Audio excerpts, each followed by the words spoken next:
They're over here just chooching full time.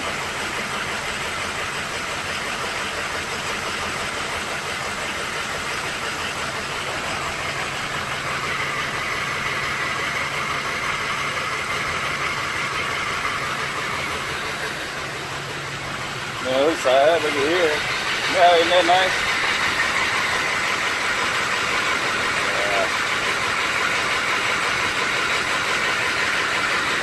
Yeah.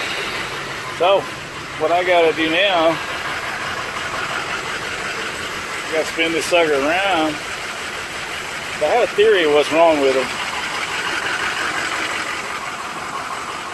Anyway, I'm thinking it's probably going to be a seal in the turbo.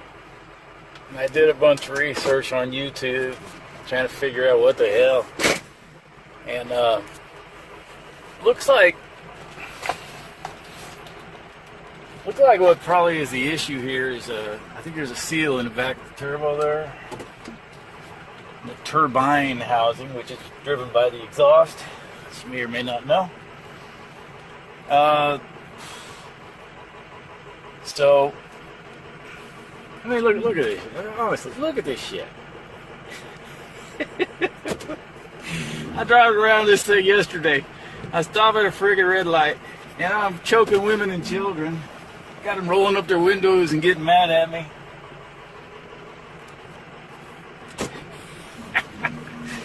So I thought, well, I'll just have Anita take me to work tomorrow. She can pick me up whenever the hell I'm done, whatever that may be, right? What I'm going to have to do is I'm going to go ahead and probably going to pull the turbocharger, because this is not working for me or anybody else. I think I'll probably move it. Got to find the perfect spot to leave her in. I'm going to be in that spot for a while probably. Anyway. Look at this shit.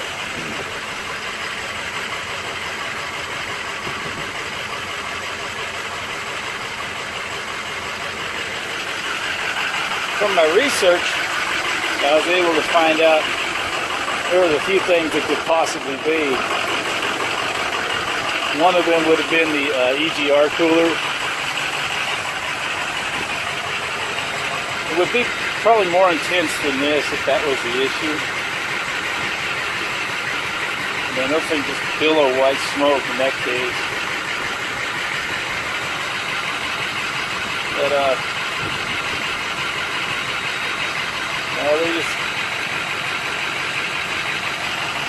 the reason I don't think that that's the case is I'm not losing any coolant, and I pressurize this, you know, it'll hold pressure for a long time after you shut the engine down, hours. So that wouldn't be the case with a coolant leak.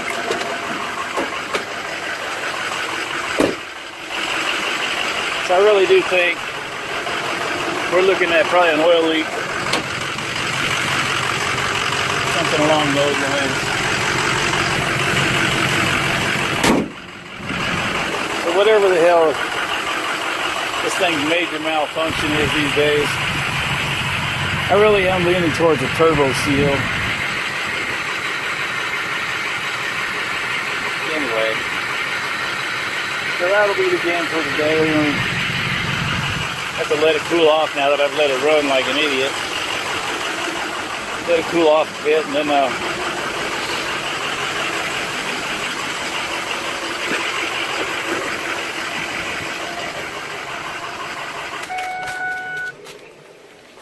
I guess at very least I could pull the exhaust loose, see if there's oil in the exhaust.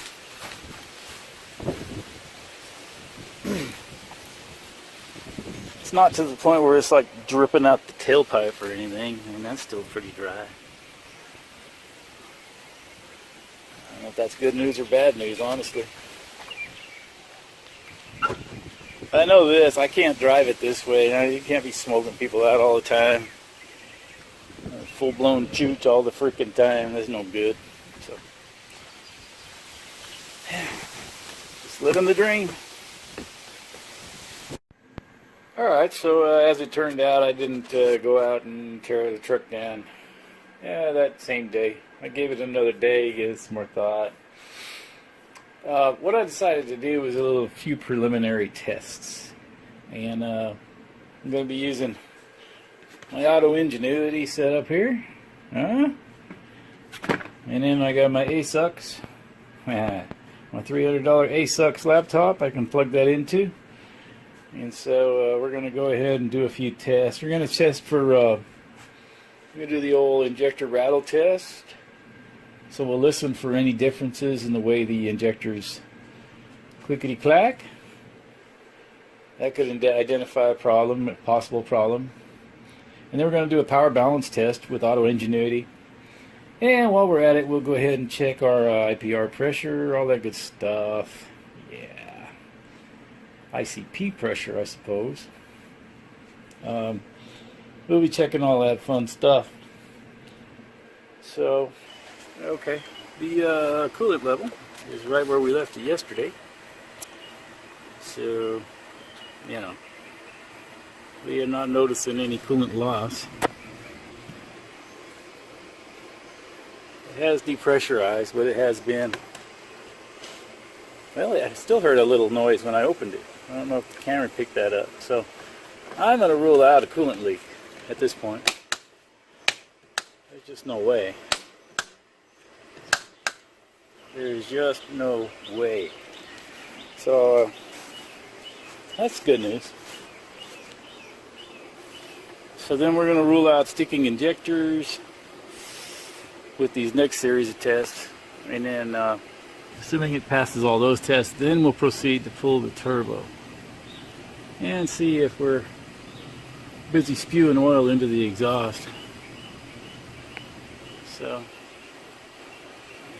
the turbo is going to have to come off if we have to dig deeper anyway, but man, it sure would be nice to find something stupid. Loose connector at an injector or something. Something free, right? But I think our odds are slim on that. Anyway, we'll get everything all set up here and we'll get started. Oh, there's a birdie on the screen. Alright, we're going to switch to a screen recorder here. Just going to show you how to do your connections. Alright, so we get all ASUX going here. So once you get it into Windows, you can go ahead and make your connection to the computer by plugging in the USB cable. Let it do its thing. Look down here on your connector, you see you have 3 lights lit up. I hope that's catching it. Looks like it is. Then at that point, you can go ahead and plug her in down here. This is where the OBD2 connector is, a big red. Here right above the gas pedal, which makes it real nice if you ever have to try to do any kind of testing with it connected, right? And there's your foot rim. Yeah, lots.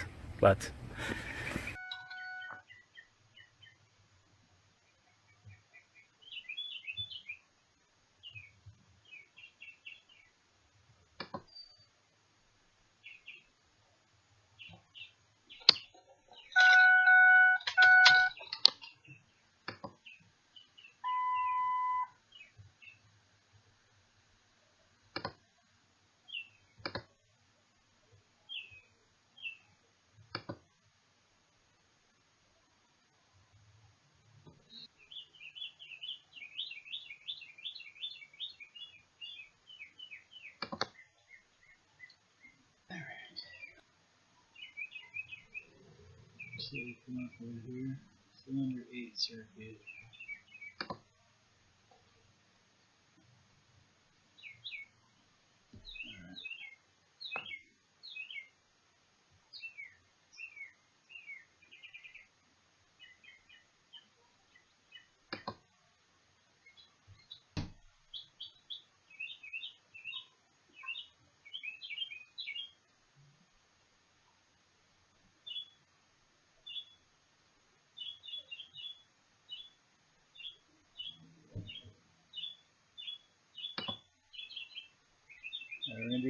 injector buzz test. Are we recording? No, it's not.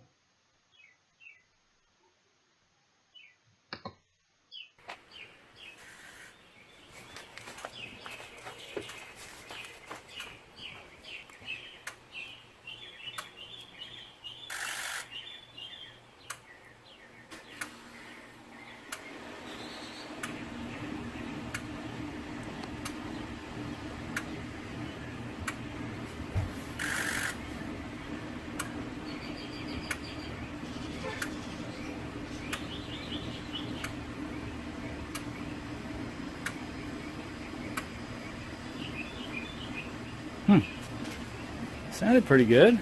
Sound like they're all clicking.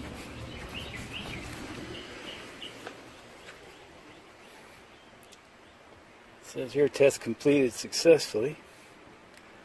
Alright, so let's do the power balance test.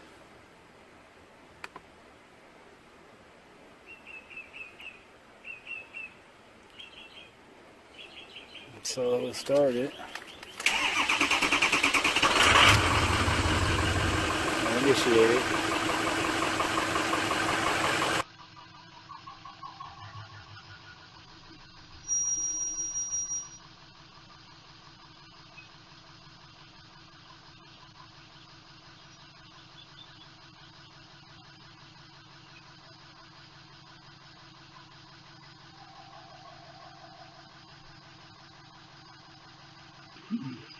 Alright, so it's been running for a little bit. Now look at it. They're all contributing evenly. And I realize that the computer's compensating probably for certain things, but look at it. I wouldn't say any of them were bad enough that they would need replaced. 8 was deficient at first, but so was 6. It looked like 5 might even been down a little bit. Now, looking at the graph, you're looking at, yeah, it's pretty even.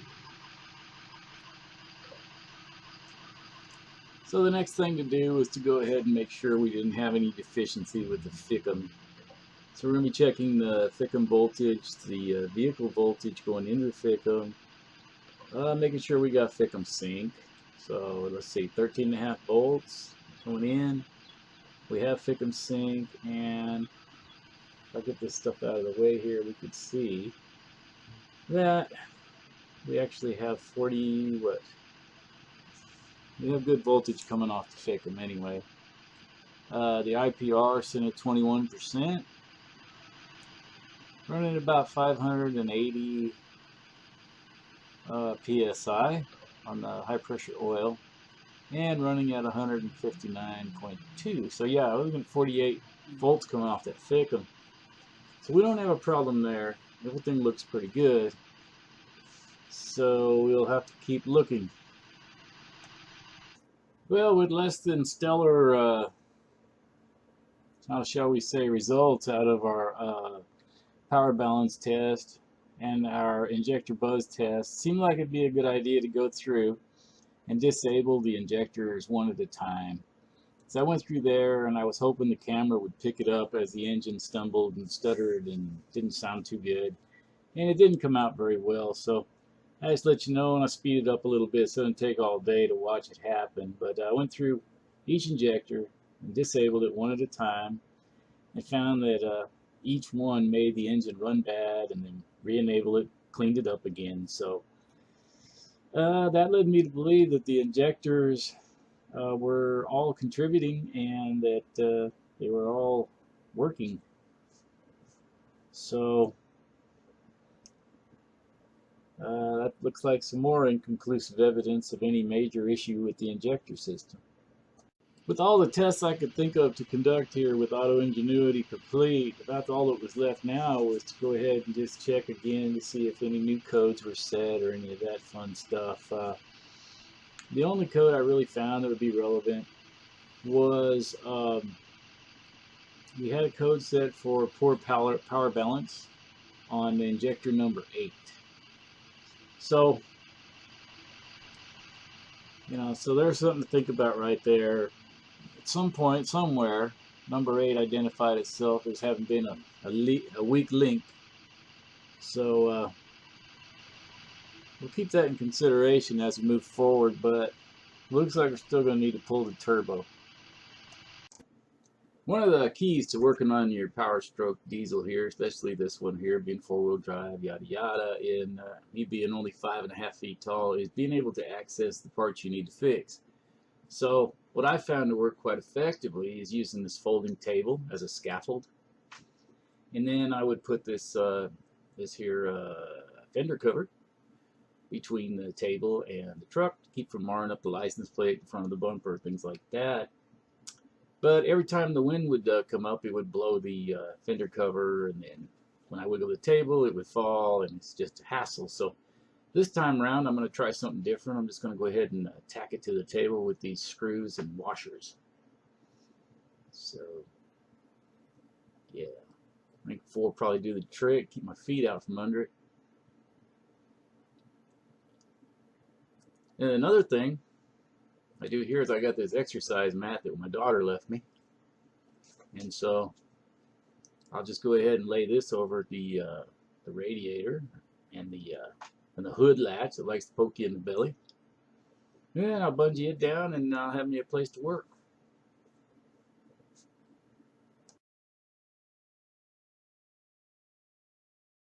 Yeah, that's the one.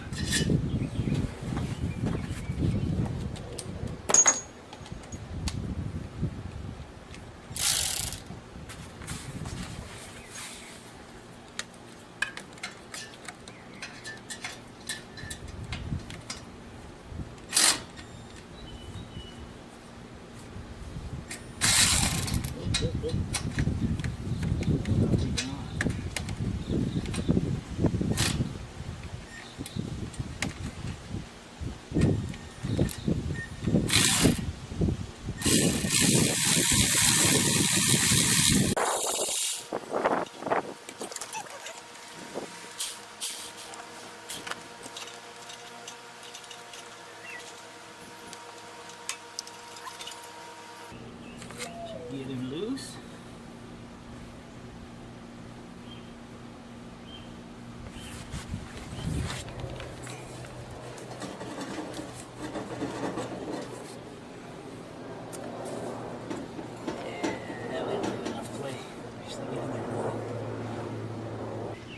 Alright, so looks like we're going to have to actually take the turbo off the cell. And we'll start by disconnecting the battery. Zzz. I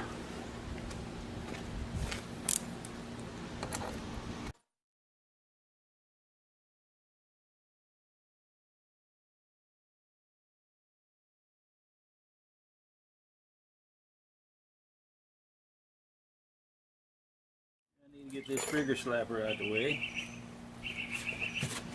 So we do that. I got this little clod tool. I'm not sure the part number. It's old snap-on tool.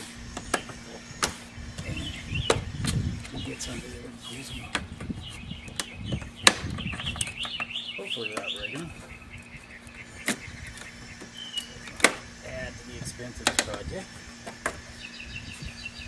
Alright. So that's loose.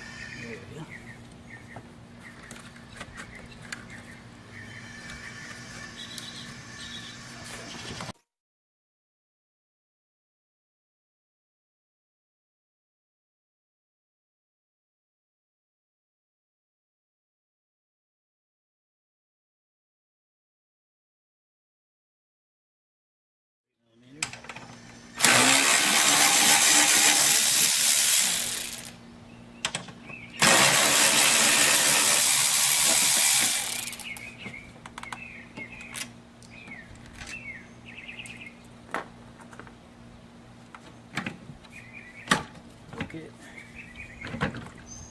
That'll do for now. We're gonna have to do more later.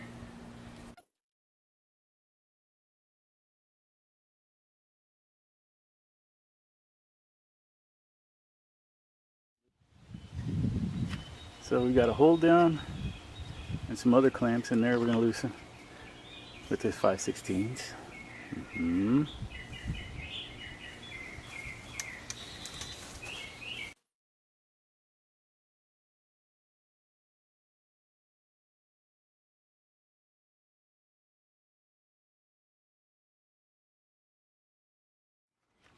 Alright, so K&N is out of the way over here on the table.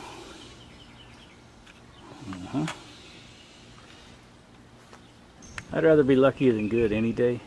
But first thing you want to do with these things, whenever you're going to work on them, is take that dipstick out. Because they're so easy to break.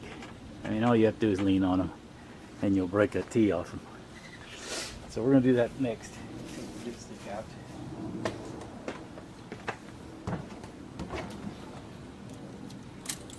Yeah, we got lucky. Like I said, I'd rather be lucky than good any day.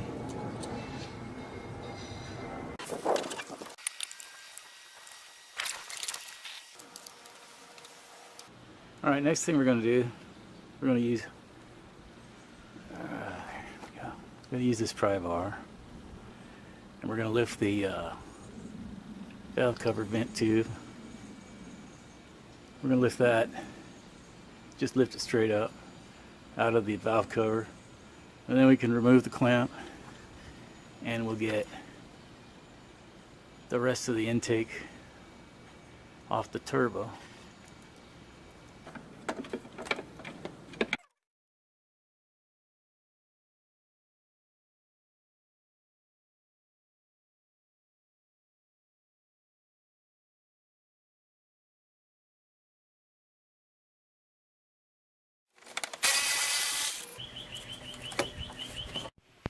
Alright, I'm not getting the angle I was looking for with the tripod, so here's what we got so far. So we got our reservoir bottle off of the Browns, pulled down here into the hole where the air intake usually took up, right? And then we got this wire loom deal here. Got it pulled up, got a bungee wrapped around the wiper blade. Probably not the best place, but it worked. So I got that held up out of our way, kind of, sort of. So we have access to some of what we need. Yeah, we got the intake off the turbo. We got, so we're working on this hot side CIC tube. I've loosened the clamp, and yet, now the clamp's starting to move a little bit. So that'll help us out. So I got that some loosened, and I was loosening at this one down here so we can take it all out as one big assembly. Then let's see, then we'll have to get this wire connector off here, and we'll have to get this little cable tie here, push it and open it like that so that can come loose. So we'll leave the wire with the truck, hopefully. There it is. So there's that, and then we'll get a little screwdriver in here to open this up. Right here, and pull this wire out. I managed to break the other side of it, but it stays in pretty good still with the one, so we don't want to break the last one. Then we'll be resorting to zip ties until we can get another clip. So we got the exhaust loose a while back. That was one of the first things we did. I was hoping I could just look down inside and see what up. There it is. But as you can see, there's just, that's not going to happen. So moving on. Yeah, there are 3 bolts that hold the turbo to the pedestal. 2 are up front and 1 is in the back. It is possible to actually put your eyes on it if you go from the right fender and look through this way. I have seen it at one point. But we'll basically be dropping a socket and an extension down over this way, and probably back this way, and we'll be getting it that way. So once that's done, well, probably before that even, Another thing we want to do before we start unbolting the turbo is to get the oil feed line. There's 2 bolts here, they got to come off, and one down here at the intake manifold. I'm sorry, that's the valley cover, whatever valley. So anyway, there's a bolt there, it's got to come out. Then you can lift the oil feed line out.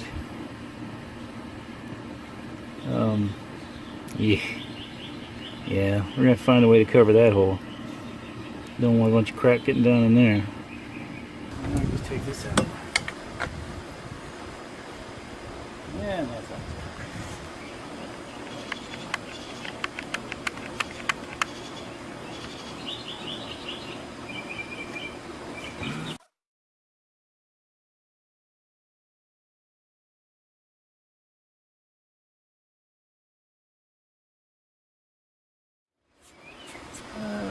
No, here we go. I'll find it. These here come with sealants, and if you got one you can reuse when you buy your next thing of sealant, then save this new one that's uncut, because it makes a great universal plug. You can put, see how he has different sizes as it graduates up. You can use it as a universal plug for vacuum, coolant lines, things like that. And so I'm going to put that in the coolant line because I was dripping a little bit, and I don't want it dripping coolant into the engine where coolant doesn't go. Right? Alright. So leave it down in there. We'll flap on. And it'll be done screwing around. Well done. Now we can put it anywhere we need to get it out of the way.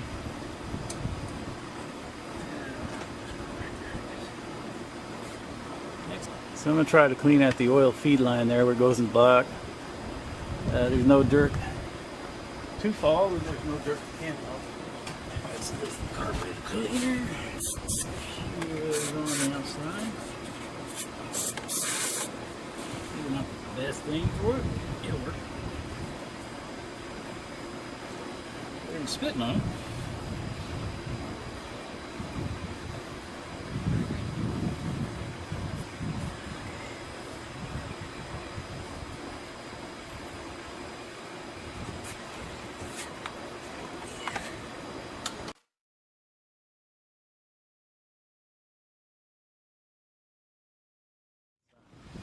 I got a 10mm shallow socket, space drive, and then I got a 10mm gear wrench. I think I'm going to end up using the gear wrench.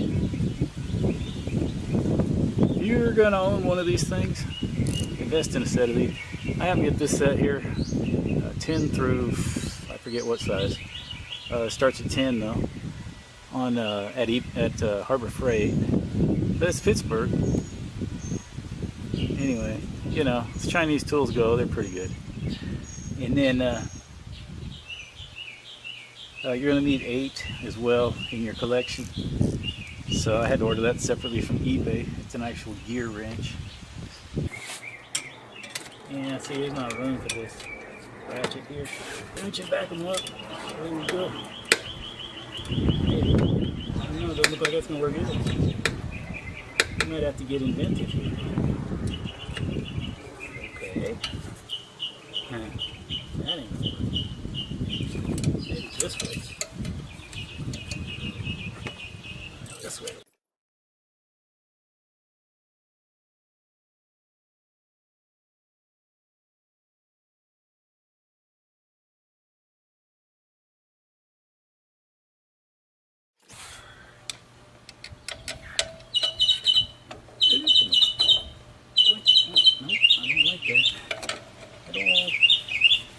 There it goes. Okay. Alright. Okay, so here's where we're at now. We got the oil feed line out. There's a hole that goes down into the engine. And it comes up around here and feeds oil right up here at the top of the turbo. Alright, so there's one of our mounting bolts right there. Right there. And then there's another one. Yeah. There's the other one next to that dowel. Yeah. So there's that, and then we got this clamp here that goes to the Y pipe in the back of the engine. So that feeds the exhaust in, spins the wheel, and then goes out the tailpipe on the other side. Turbo. So yeah, we got that mount there, and then there's one in the back. I broke the clamp loose over there on this side of the turbo. I got the bolt out. Wow. I don't know what I did or didn't get. This is what I used to get the bolt. Let me show you here. Here we are. The lighting sucks, I'm sorry. Anyway, it's a 10 millimeter, it's got a wobbly on it. Woohoo! It is made by Mac. Part number is, looks like XUPG. I don't know if it's part number or not, but that's what it says on it, so good luck with that.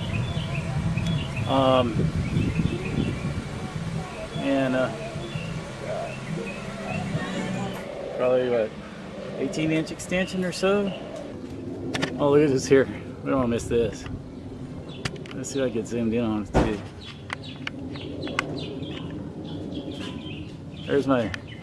There's my Diesel Tech Ron Fickum.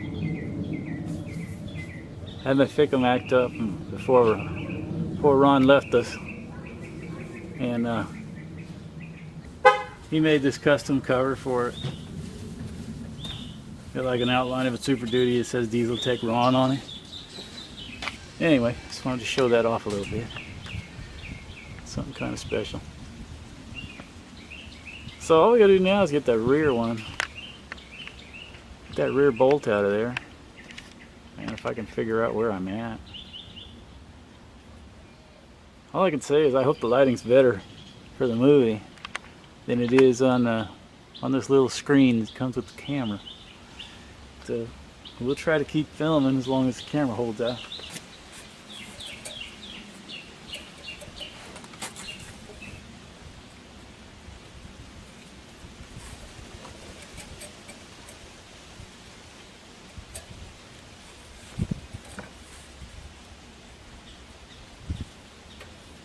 WD on the clamp there, so we can get it to come off there.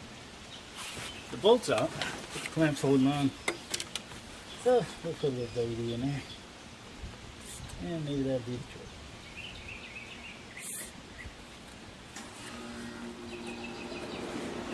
Come on, baby, work with me here. Every now and then. I'm gonna do it full time, just every now and then.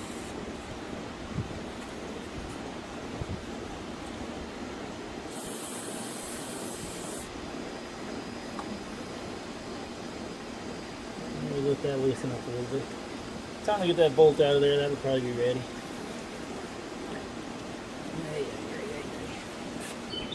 6-inch extension. Get it on there.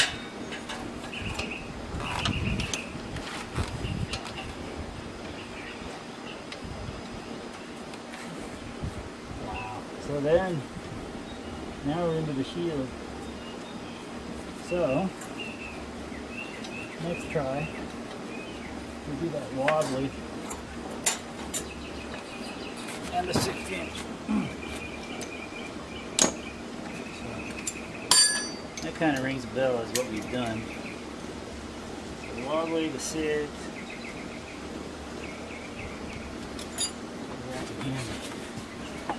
Maybe, just maybe, we'll get something done here.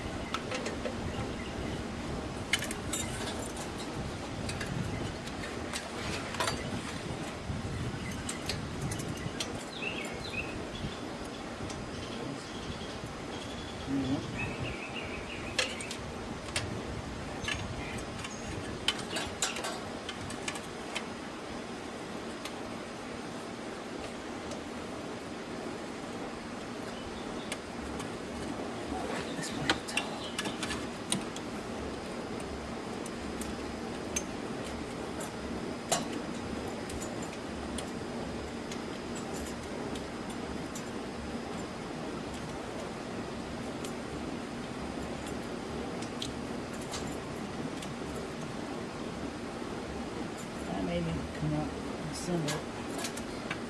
Not really room to do it back there like I thought there'd be.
Alright, well this is the exhaust side of the turbo, it goes to the exhaust pipe, and unfortunately it's dry as a bone.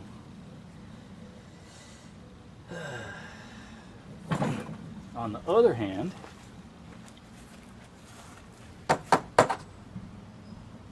this here is wet as all get out right here. On this side, it actually comes from the engine.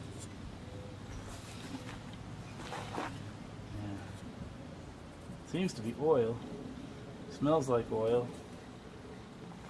So whatever the hell, I mean, it's just pouring oil out of the exhaust. So I'm gonna have to figure this out. I don't think it's the turbo anymore. Could be wrong, but I don't think so. Thought maybe it was a seal in the turbo. And so I took it apart today, and the tailpipe was dry as a bone. More about that later. But the uppipe over here is sopping wet with oil. Anyway, yeah, I got some baggies in place because it's gonna probably be apart for a while, unfortunately. But I thought, you know, if I could just test the theory that maybe the turbo was slinging them off the blade and went up the pipe over here or something, that wouldn't explain why the tailpipe would be dry necessarily. But yeah, I thought, you know, it's grasping at straws. Thought maybe that would do it. So I thought I would rig up, you know, a quick little thing here. So I put the feed tube and I put a funnel, and I thought, well, okay, we'll just let it dump into the drain tube and we'll let it run for a little bit. So I put a piece of scrap exhaust pipe right up over here, kind of direct that away from thickum and whatnot. So I fired it up and it quickly overwhelmed the funnel and made a huge mess. But anyway, so I have separated the turbo here. Let me get down here. So I've separated the turbo halves, and as you can see, it's dry as a bone. Ain't no way this was leaking enough to cause a problem. I mean, there would be some kind of trace of oil somewhere. So unfortunately, my problem is deeper in the engine. It shot a code that I pulled with my Autoenginuity, saying that power balance was bad for injector 8. So I did a little test, and I didn't find much of an issue with power balance. I went through and disabled one injector at a time, and they all made a difference in how it ran. So I thought maybe I had eliminated that as a possibility, but yeah, we're definitely pumping oil somewhere. I don't know, but I think we can rule out the turbo as the culprit. I mean, look at how dry it is here, and then over here it's plenty dry too. So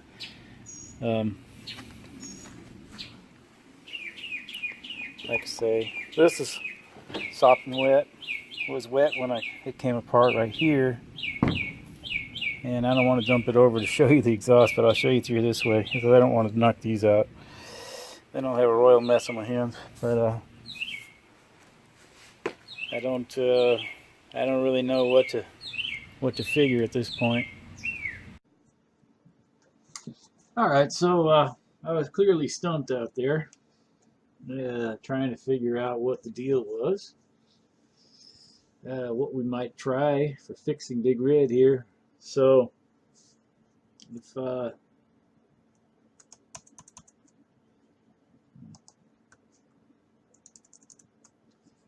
so I found I did a little Googling and found this article here by Ejectors Direct. This one here says, let's see here. Now we have kind of a bluish smoke, and in fact we're actually got some oil going here. And let's see here. It says blue smoke is normally a result of engine oil entering, burning inside the combustion chamber, is often caused by low compression or worn piston rings. 122,000 with decent maintenance, I doubt I would have an issue with that. And so here's where it got interesting. But what we see more often than not are issues related to worn injectors. Once problems are confirmed by checking the balance rates or capping the feed line one by one, blah, blah, blah, it's time to get it fixed.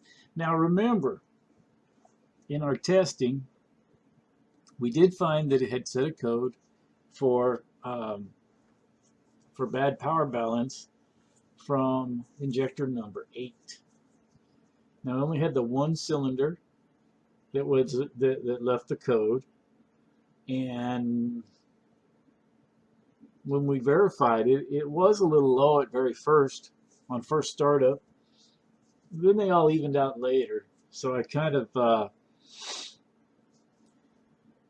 dismissed it as I don't know. So went back to thinking, well, maybe it was the turbo. Well, we verified today that it was not the turbo. There's just no way that it would be nothing but dry carbon around the shaft if we had a leak. So we've ruled out the turbo, if nothing else. And then I'm going to pick up another wire brush, and I'm going to scrub out the carbon on